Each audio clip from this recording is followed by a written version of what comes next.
Hello and welcome to BoostD. BoostD में आपका स्वागत है। आज दिनांक है 12 अगस्त 2021 और 12 अगस्त 2021 के 10 महत्वपूर्ण करंट अफेयर के प्रश्न और उन प्रश्नों से रिलेटेड जितने भी महत्वपूर्ण तथ्य हो सकते हैं इस वीडियो में आपके साथ साझा करूंगा। इस वीडियो के आखिरी में हमेशा की तरह कल वाले प्रश्न का आंसर दिया गया है और आज आपके लिए एक नया प्रश्न रखा गया है जिसका आंसर आपको कमेंट बॉक्स में देना है। ध्यान रहे, आप जब भी प्रश्न का आंसर कमेंट बॉक्स में दें तो उस प्रश्न से रिलेटेड जितने भी महत्वपूर्ण तथ्य आपको याद हो या फिर मैं आपके साथ साझा किया रहता हूं उसको जरूर से जरूर लिखने की कोशिश करें, क्योंकि जो आप लिखते हैं उसको आसानी से भूलते नहीं है, जिसकी वजह से आप जब भी किसी परीक्षा में बैठेंगे तो वो ये सारे तथ्य आपको आसानी से याद रह जाते हैं, जिसकी वजह से आपका परफॉर्मेंस बाकियों की अपेक्षा अच्छा जाता है। इस वीडियो से रिलेटेड पीडीएफ को इस टेलीग्राम चैनल पर जाकर आप आसानी से अवेल कर सकते हैं। टेलीग्राम चैनल पर जाने के लिए आपको सिंपली वीडियो के डिस्क्रिप्शन बॉक्स को चेक करना चाहिए या फिर कमेंट बॉक्स को चेक करना चाहिए, क्योंकि कमेंट बॉक्स में लिंक को पिन कर दिया हूं। आप टेलीग्राम चैनल पर जाकर ना सिर्फ आज का पीडीएफ बल्कि इसके पहले जितनी भी क्लास हुई है उन सबका पीडीएफ एक साथ आप आसानी से अवेल कर सकते हैं। मेरा नाम है सुजीत शाह।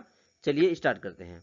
प्रश्न पहला है, 1 अक्टूबर से एटीएम में कैश खत्म होने पर बैंकों को कौन दंडित करेगा?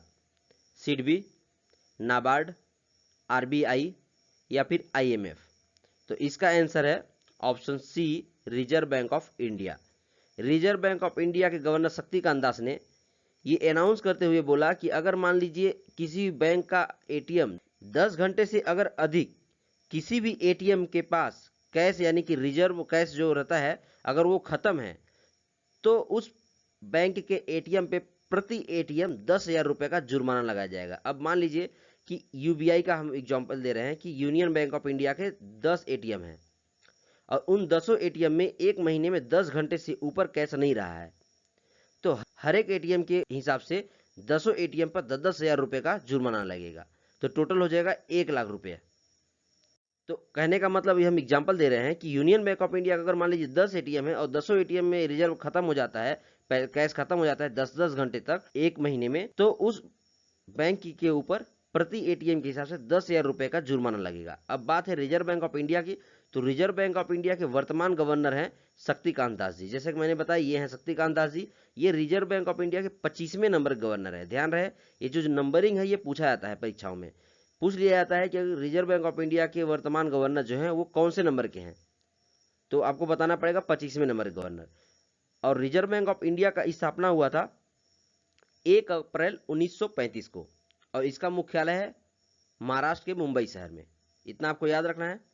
प्रश्न दूसरा है, बैंकिंग धोखाधड़ी जागरूकता अभियान के लिए आरबीआई ने किसे नियुक्त किया?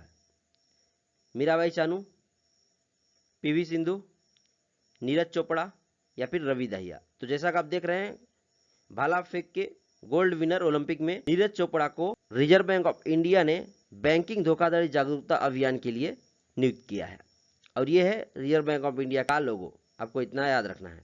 प्रश्न तीसरा है, किसने डिजिटल प्रयास नामक उधार मंच का अनावरण किया? आरबीआई, सिडबी, नाबार्ड या फिर सेबी? तो इसका आंसर है ऑप्शन बी, सिडबी।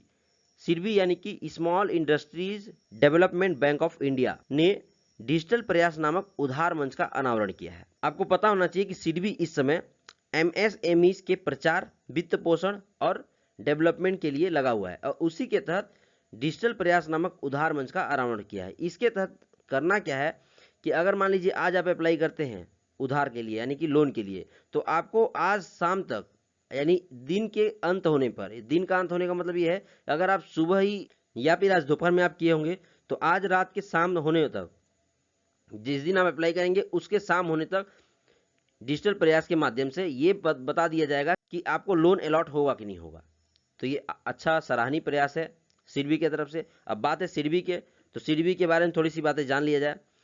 सिडबी का जैसे फुल फॉर्म बताया कि small industry development bank of India, जिसका स्थापना हुआ था 2 अप्रैल 1990 को। और ये डेट पूछा जाता है आपसे कि सिडबी का स्थापना कब हुआ था, तो उसका आंसर होता है 2 अप्रैल 1990। दरअसल ये ईयर ज्यादा इंपॉर्टेंट है, 1990 ये पूछ लिया जाता है। और सिडबी के सीएमडी हैं अभी एस रमन और सिडबी का मुख्यालय है उत्तर प्रदेश के लखनऊ शहर में। ध्यान रहे, जितने भी भारतीय बैंक हैं उनमें से अधिकतर का मुख्यालय मुंबई में होता है, महाराष्ट्र के मुंबई शहर में, जबकि सिडबी यानी कि small industry development bank of India का मुख्यालय है लखनऊ में, यानी कि उत्तर प्रदेश के लखनऊ शहर में। इतना आपको याद रखना है। प्रश्न चौथा है, किस मंत्रालय के द्वारा देश के पहले इंटरनेट गवर्नेंस फोरम की मेजबानी किया जाएगा? गृह मंत्रालय, उड्डयन मंत्रालय, वाणिज्य मंत्रालय या फिर आईटी मंत्रालय? तो इसका आंसर है ऑप्शन डी, आईटी मंत्रालय। आईटी मंत्रालय के द्वारा देश का पहला इंटरनेट गवर्नेंस फोरम की मेजबानी किया जाएगी, जिसका मतलब है इंडिया इंटरनेट गवर्नेंस फोरम। और अभी आईटी मंत्रालय के मिनिस्टर यानी कि मंत्री कौन है? अश्वनी वैष्णव, जो कि वर्तमान में रेलवे मंत्रालय का भी कार्यभार संभाल रहे हैं और इनको आईटी मंत्रालय का भी कार्यभार दिया गया है। तो इतना आपको याद रखना है कि इंडिया इंटरनेट गवर्नेंस फोरम का ये पहला संस्करण होगा और इसको होस्ट यानी कि मेजबानी इसका कौन करेगा? आईटी मंत्रालय। और आईटी मंत्रालय के अभी मंत्री कौन है? अश्वनी वैष्णव। और अश्वनी वैष्णव को साथ के साथ रेलवे मंत्रालय का भी कार्यभार दिया गया है। इतना आपको तथ्यों को लेके चलना है। प्रश्न 5वां है, वन धन योजना के तहत नागालैंड ने कितने राष्ट्रीय पुरस्कार जीते हैं? 7, 4, 6 या फिर 5? तो इसका आंसर है ऑप्शन फर्स्ट, यानी कि 7 राष्ट्रीय पुरस्कार नागालैंड ने वन धन योजना के तहत जीते हैं। अब बात है नागालैंड की, तो नागालैंड के बारे में थोड़ी सी डिस्कस कर लिया जाए। नागालैंड का कैपिटल है कोहिमा। नागालैंड के मुख्यमंत्री हैं नेफ्यू रियो और नागालैंड के राज्यपाल हैं आर्यन रवि। इतना आपको याद रखना है। और नागालैंड का लोकेशन जैसे कि आपको दिख रहा है, ये है नागालैंड। और नागालैंड के पश्चिम में पड़ता है असम, नीचे साइड पड़ता है मणिपुर, जैसे कि ये मणिपुर दिख रहा होगा आपको यहाँ पे, और ऊपर पड़ता है अरुणाचल प्रदेश और पूर्व के साइड पड़ता है म्यांमार, यानी कि म्यांमार के साथ सीमा साझा करता है नागालैंड। आपको इतना याद रखना है। प्रश्न 6वां है, नए वैश्विक युवा विकास सूचकांक में भारत किस स्थान पर है? 121वां, 142वां, 139वां या फिर 122वां? तो इसका आंसर है ऑप्शन डी, 122वां, यानी कि नए वैश्विक युवा विकास सूचकांक में भारत का स्थान 122वां है। और जब कोई आपको याद रखना है कि पहले नंबर पे है सिंगापुर, पहले नंबर पे सिंगापुर है और अपना भारत देश है 122वें नंबर पे। इतना आपको याद रखना है। जैसे कि आप ये देख सकते हैं, ये है यूथ, यानी कि आप सब लोग जो कि आगे आने वाले समय में देश को संभालेंगे। प्रश्न 7वां है, किस राज्य की सरकार ने आईटी क्षेत्र के लिए राजीव गांधी पुरस्कार की घोषणा की? छत्तीसगढ़, राजस्थान, केरल या फिर महाराष्ट्र? तो जैसे कि आप देख रहे हैं, है महाराष्ट्र के सीएम उद्धव ठाकरे और इन्हीं के द्वारा आईटी क्षेत्र के लिए राजीव गांधी पुरस्कार की घोषणा किया गया। और जैसे कि आपको पता है कि कल ही आपसे डिस्कस किया था कि राजीव गांधी खेल रत्न अवार्ड को नाम बदल करके मेजर ध्यानचंद खेल रत्न अवार्ड कर दिया गया है। और उसके बाद महाराष्ट्र सरकार के द्वारा आईटी क्षेत्र के लिए राजीव गांधी पुरस्कार की घोषणा किया गया। अब बात है महाराष्ट्र की, तो महाराष्ट्र के बारे में अभी 2-3 दिन हिसाब से बता रहा हूं। आप जैसे मैं बोलते जा रहा हूं, आप भी साथ के साथ रिपीट करते चलिए। महाराष्ट्र का कैपिटल है मुंबई, मुख्यमंत्री हैं उद्धव ठाकरे और गवर्नर हैं भगत सिंह कोश्यारी। और आपको पता होना चाहिए कि राजीव गांधी देश के 6वें प्राइम मिनिस्टर के तौर पर नियुक्त थे। प्रश्न 8वां है, बालाजी तांबे का निधन हुआ, ये किस क्षेत्र से जुड़े हुए थे? आयुर्वेदाचार्य, आध्यात्मिक नेता, योग के प्रस्तावक या फिर ऊपर के सभी? तो इसका आंसर है ऑप्शन डी, ऊपर के सभी, यानी कि बालाजी तांबे आयुर्वेदाचार्य भी थे, आध्यात्मिक नेता भी थे और योग के प्रस्तावक भी थे। इनका निधन हो गया है, को इतना याद रखना है।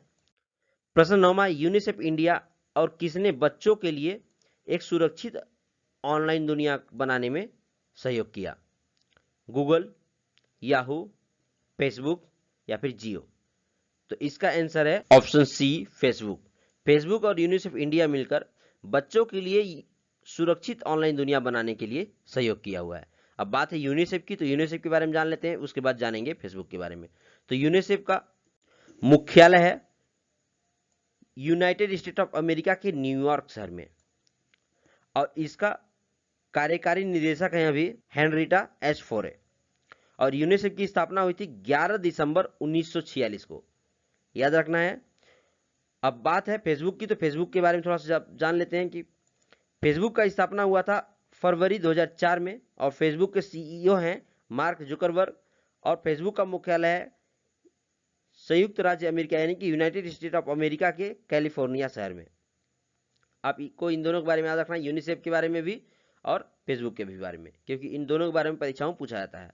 प्रश्न 10वां है, अल मुहाद अल हिंद 2021 नामक अभ्यास भारत और किस देश के बीच आयोजित किया जा रहा है? ओमान, यमन, सऊदी अरब या फिर कुवैत? तो इसका आंसर है ऑप्शन सी, सऊदी अरब। भारत और सऊदी अरब मिलकर नौसेनाओं के बीच अल मुहाद अल हिंद 2021 नामक सैन्य अभ्यास को शुरू कर रहे हैं। और पता होना चाहिए ये पहला संस्करण है जिसमें सऊदी अरब की नौसेना और भारतीय नौसेना के बीच में ये अभ्यास कराया जा रहा है। अब बात है सऊदी अरब की, तो सऊदी अरब के बारे में थोड़ी सी बातें जान लेते हैं। सऊदी अरब का कैपिटल है रियाद और सऊदी अरब की करेंसी है सऊदी रियाल। याद रखना है, बहुत कंफ्यूजन होता है इसमें। सऊदी अरबिया का कैपिटल है रियाद और सऊदी अरबिया का करेंसी है रियाल, ठीक है। और सऊदी अरब के किंग हैं मोहम्मद बिन सलमान, आपको इतना याद रखना है। अब इसके आसपास का लोकेशन जैसे कि आपको बताया था, ये यमन है और ये है ओमान। याद रखना है, ये ओमान है और ये यमन है और ये है यूएई यानी कि यूनाइटेड अरब एमिरेट्स। और यहाँ पे जो छोटा सा दिख रहा है ये है कतर। चलिए आगे बढ़ते हैं। और ये रहा कल वाले प्रश्न का आंसर। प्रश्न पढ़ दिया जाए। NEP 2020 यानी कि नेशनल एजुकेशन पॉलिसी 2020 को लागू करने वाला पहला राज्य बना है कर्नाटक। इसके बारे में बहुत से लोगों ने कमेंट बॉक्स में आंसर दिया है और आप सबको भी देना चाहिए। अगर आप पार्टिसिपेट कर रहे हैं क्विज में या फिर क्लास देख रहे हैं तो आपको जरूर से जरूर प्रश्न का आंसर कमेंट बॉक्स में देना चाहिए। और जितना भी तथ्य आपको बताता हूँ उस सबको सोच के, विचार के और याद करके आपको लिखना ही चाहिए। और ये रहा most awaited part of the video यानी कि क्वेश्चन ऑफ द डे। ध्यान रहे इसी का आंसर आपको कमेंट बॉक्स में देना है। और ये भी आपको ध्यान रखना है कि इस प्रश्न का जो सबसे अच्छा आंसर और सबसे अच्छे तरीके से आंसर देगा कमेंट बॉक्स में, उसका नाम मैं कल के सेशन में जरूर लूंगा। प्रश्न है, किसने अपनी पहली महिला अधिकारियों को युद्ध में शामिल किया? BSF, ITBP, SSB या फिर CRPF? तो इसका आंसर आपको कमेंट बॉक्स में देना है। Thanks for tune with me. Session अच्छा लगा होगा तो जरूर से जरूर लाइक कीजिएगा, शेयर कीजिएगा फैमिली, फ्रेंड और सोशल मीडिया अकाउंट में, और सब्सक्राइब कीजिएगा हमारे यूट्यूब चैनल को। और आपको वीडियो से रिलेटेड कुछ भी सुझाव में देना होगा तो आप कमेंट बॉक्स में जरूर से जरूर दें और मैं उस पर भरपूर प्रयास करूंगा। जितना सुधार लाया जा सकता है आपके कमेंट के हिसाब से उसको मैं अप्लाई करने की कोशिश करूंगा। Thanks for watching. जय हिंद।